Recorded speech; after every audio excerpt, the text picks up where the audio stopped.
माझा पहिलाच वर्ष होता जिथे मी कोपर खेळण्याचा इच्छापूर्तीचं दर्शन करायला आलेलो. आणि इथे आल्यानंतर मला एका मंडळाच्या कार्यकर्त्याने सांगितलं की कशा प्रकारे बाप्पाची मूर्ती बनवली आहे. इथे जो इस्कॉन टेम्पल आहे खारघरला, तिथे फुलं जी वाहिली जातात कृष्णाजींच्या इथे, ती फुलं लाईनी लास्ट इयरला कलेक्ट केली होती सगळ्या मंडळाच्या कार्यकर्त्यांनी. आणि तिला पूर्ण ड्राय करून त्यांची पावडर तयार करून त्याच्यामध्ये काही गोष्टी ॲड केल्यात, जसं डिंक वगैरे ॲड करून त्यांनी प्रॉपर माती तयार केली फुलांची आणि त्याच्यापासून घडवली गेली आपल्या बाप्पाची मूर्ती. या वर्षीचं डेकोरेशन जर तुम्ही जाऊन बघितलं तर तुम्हाला खरोखर दिसेल तिथे कृष्णजी अवतारलेत, म्हणजे कृष्णजी बाप्पाच्या अवतारात अशा प्रकारे त्यांनी मूर्ती साकारली. आणि मूर्तिकारानं पण इतकी सुखरूप, इतकी सुंदर अशी मूर्ती बनवली, मी बघत राहिलेलो.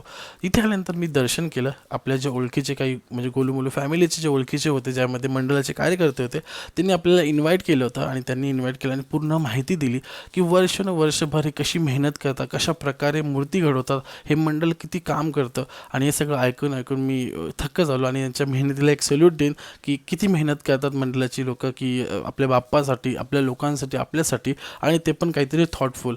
असं सगळं दर्शन वगैरे करून मी माझ्या घरी निघालो. पण थँक्यू सो मच, तुम्ही मला इन्व्हाइट केलं आणि इतका मान दिल्याबद्दल.